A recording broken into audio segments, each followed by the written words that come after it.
मुंबई के, महाराष्ट्र के महिला आयोग का कार्यालय वेश्यालय में तब्दील कर दिया रूपाली चाकणकर ने। 300 से अधिक वीडियो आए और मैं पूरी जिम्मेदारी से कह रहा हूं, पूरी जिम्मेदारी से कह रहा हूं कि उन्हें इसीलिए बिठाया गया रूपाली चाकणकर को कि वो इस तरह के कृत्य पर पर्दा डाल सके, और जो अगर कोई कंप्लेन करे तो उन्हीं के खिलाफ कार्रवाई हो जाए। कैबिनेट मिनिस्टर ने कंप्लेन किया था, उसे पॉलिटिकल वेंडेटा बताया कैबिनेट मिनिस्टर ने। शर्म आनी चाहिए इस सरकार को। उन्हीं के कैबिनेट मिनिस्टर ने, उन्हीं के पुत्र जो एमएलए हैं आज वो सरकार में शामिल हैं, उनके पुत्र ने डिजिटल एविडेंस दिया, एसआईटी गठित की। फडणवीस जी आए फौरन दौड़ करके 2022 में एसआईटी गठित कर दिया। उसके बाद क्या हुआ? ढाक के 3 पात हुए, कुछ नहीं हुआ। लेकिन मैं बार बार कह रहा हूं, ईश्वर का त्रिनेत्र, कम से कम शिव जी का त्रिनेत्र तो खुल गया है, और त्रिनेत्र देख रहा है। क्या देख रहा है त्रिनेत्र? त्रिनेत्र देख रहा है कि कैसे महाराष्ट्र वुमेन कमीशन का दफ्तर, रूपाली चाकणकर ने उसका क्या किया, कैसे उन्होंने 300 महिलाओं के इस तरह के वीडियो बनवाए, बाद में उन्हें ब्लैकमेल भी किया जा सके। 60 करोड़ रुपए का, 50 से 60 करोड़ रुपए का कामाख्या मंदिर बनवाया। देखिए इनका, ये जोगनी माया कर रही थी, जोगनी माया, ये काला जादू, जोगनी माया, सारे कुकृत्य चल रहे थे। तभी हैदराबाद से एक मौलवी जादूगर को बुलाया गया, हकीम को बुलाया गया। वो हकीम नहीं है, वो जादूगर है बेसिकली। वो तिलिस्म करने के लिए बुलाया गया कि कुछ तिलिस्म कर दो, कुछ चमत्कार कर दो। और तिलिस्म का प्रतिफल यह हुआ, कहा कि एफिडेविट में तुम ऐसा करो कि 28 साल तुम अपनी उम्र बता दो, और उसी दिन जाकर के दायर करो जिस दिन तुमने मारा था सुशांत को, उसी दिन दायर करो। यह तिलिस्म का प्रभाव हुआ। यह मैं नहीं कह रहा हूं, यह कौन कह रहा है? भारतीय जनता पार्टी के नेता कह रहे हैं। यह बात, यह आरोप मेरा आरोप नहीं है, भारतीय जनता पार्टी के नेता कह रहे हैं कि काला जादू महाराष्ट्र में प्रतिबंधित है, लेकिन इस पिता पुत्र ने अपने फार्म हाउस पे काला जादू किया। हैदराबाद से एक तिलिस्मी बाबा को बुलाया जादूगरी करने के लिए, काम नहीं हुआ तो प्रकृति अपना काम करने लगी। जो 9 पुलिस वालों को सजाए मौत मिली है, उसका असर यह है मुंबई में कि परमवीर सिंह अब साष्टांग खड़ा हो रहा है फडणवीस के सामने। परमवीर सिंह कि किसी भी प्रकार से मुझे बचा लीजिए। और मैंने उस वक्त भी कहा था, आज फिर कह रहा हूं, मदुरई कोर्ट मुंबई में दोहराया जाने वाला है। सिर्फ दिशा के साथ सिर्फ हत्या बलात्कार की बीभत्स घटना नहीं हुई है। यह जांच खुलेगी तो अभी 12-14 मौतें हुई हैं। सुशांत तो अगली कड़ी थी, ठीक दिशा के बाद। और ब्रूटल मौतें हुई हैं, ब्रूटल हत्याएं हुई हैं। यह देश का सबसे बड़ा इन्वेस्टिगेशन होगा, देश का सबसे बड़ा। और 9 पुलिस वालों को वहां सजाए मौत मिली है। हमें जो खबर आ रही है, जो ईमानदार पुलिस ऑफिसर हमें सूचना दे रहे हैं, वो कह रहे हैं कि कम से कम 10-12 पुलिस वाले भाग दौड़ कर रहे हैं कि किसी भी प्रकार से उनका नाम इस केस से कट जाए। लेकिन कटेगा नहीं। ठाकुर सुहाती कर रहे थे ना, अपने आका को खुश कर रहे थे ना।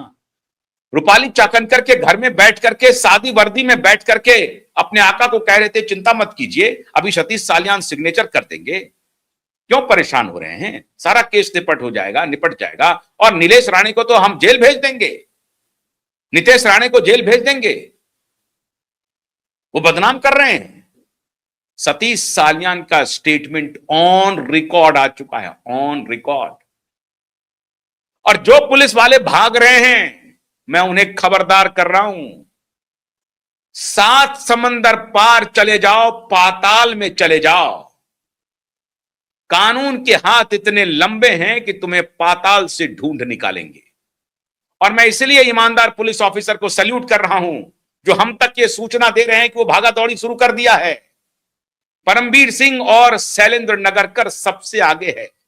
मैंने उसी वक्त कहा था कि शैलेंद्र नगरकर, तुम जितनी कोशिश करना है कर, जितनी कोशिश करना है कर, लेकिन दिशा और सुशांत की आत्मा तुम्हें सोने नहीं देगी। और अब 9 पुलिस वालों के मौत का फंदा तुम्हारी तरफ लटक रहा है। वो फंदा, फांसी का फंदा अब तुम्हारी तरफ आ रहा है, आ रहा है। कोई शक्ति रोक नहीं सकती, क्योंकि एफआईआर तो होगा। एफआईआर होगा तो इन्वेस्टिगेशन होगा, इन्वेस्टिगेशन होगा, इन्वेस्टिगेशन में सबसे पहला इन्वेस्टिगेशन होगा सीन रिक्रिएशन का, और उसी दिन तुम सभी पकड़े जाओगे, सारे लोग पकड़े जाओगे।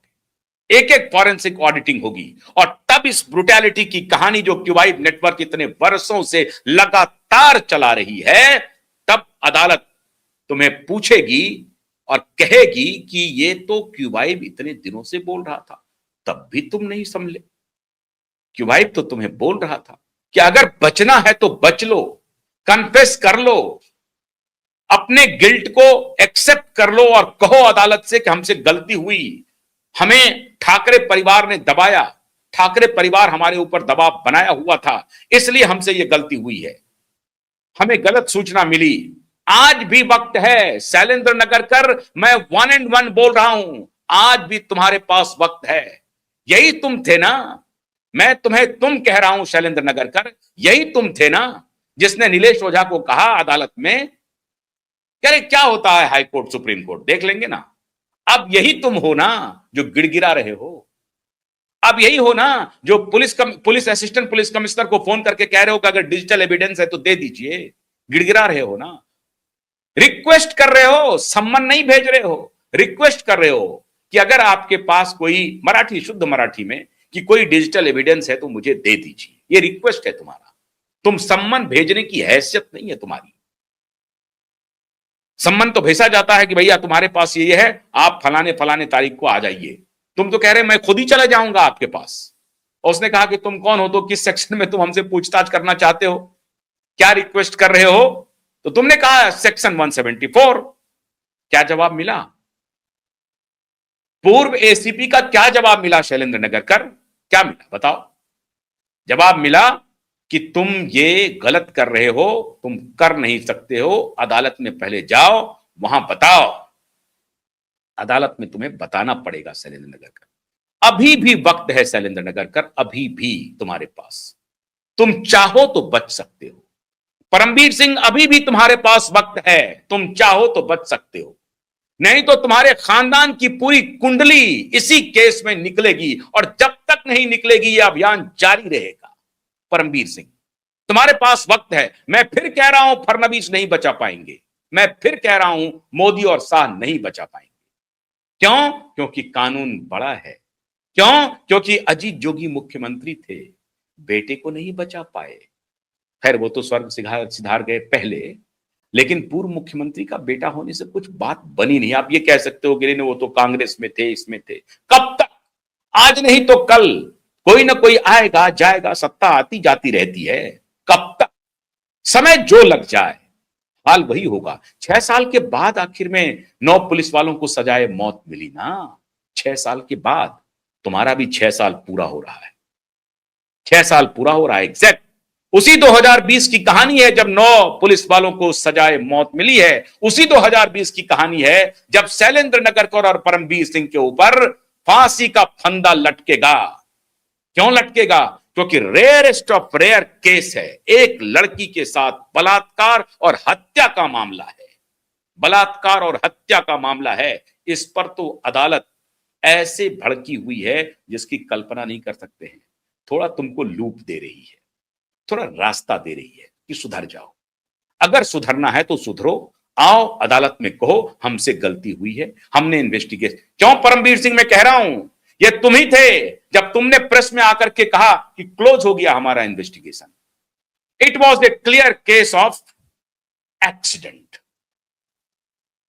You were the one who briefed the media that it was a clear case of accident, and you thoroughly investigated and you are convinced। ये तुम्हारा ऑफिशियल वर्जन है परमबीर सिंह, ये ऑफिशियल वर्जन है तुम्हारा। and it would be quoted in the court of law, then where you will go? Court will search you. पुराने DGP को भी गया ना, अभी वर्दी उतरेगी कि पता नहीं क्या होगा, अभी तो सम्मन गया है, एक्शन शुरू हो गया है, वैसे ही एक्शन शुरू होगा। वक्त है, 15 और 16 तारीख को हियरिंग है, उसके पहले वक्त है। जितना जल्दी हो सकता है अपराध कबूल कर लो और ठोक दो, थोप दो, ठाकरे के ऊपर थोपो, कहो कि इसने हमने फंसाया है। तुम्हारी गलती नहीं है, तुम्हारी तो जो गलती है वो माफ होगी नहीं, लेकिन कम हो सकती है। फांसी के फंदे से बच सकते हो, आजीवन कारावास तक तो जाना पड़ेगा, जाना ही पड़ेगा, कोई दूसरा वे आउट नहीं है। क्योंकि जिसने अपराध किया है वो तो अपराधी है ही, जिसने अपराध को बचाया है वो उससे बड़ा अपराधी है, उससे बड़ा अपराधी है। इसीलिए कोई खैर नहीं है तुम लोगों की। 15 और 16 अप्रैल का इंतजार कर लो। और मैं एक बार फिर माननीय चीफ जस्टिस श्रीमान चंद्रशेखर जी से with all folded hand and with all due respect on behalf of millions citizen, मैं आपसे रिक्वेस्ट करता हूं कि 15-16 अप्रैल को आप एफआईआर का प्लीज आदेश दे दीजिए। फिर देखिए आपके सामने सत्य कैसे नंगा होता है। सत्य आपके सामने आएगा और न्याय लोगों को मिलेगा। ये बहुत बड़ी जिम्मेदारी है। मुझे मालूम है कि आपके ऊपर दबाव होगा, बड़े बड़े लोगों का दबाव होगा, बड़े पॉलिटिशियन का दबाव होगा, लेकिन आपको इन्हीं दबावों के बीच में करोड़ों लोगों की लाज भी रखनी है, उसका भी दबाव आपके ऊपर है। मैं कोई गैर कानूनी काम करने के लिए अगर कह रहा हूं, प्रार्थना कर रहा हूं, तो आप बिल्कुल ना माने। लेकिन अगर ये काम मैंने कहा है कानून सम्मत करने के लिए, हमें उम्मीद है आप हमारा अनुरोध जरूर मानेंगे। बहुत बहुत शुक्रिया। नमस्कार।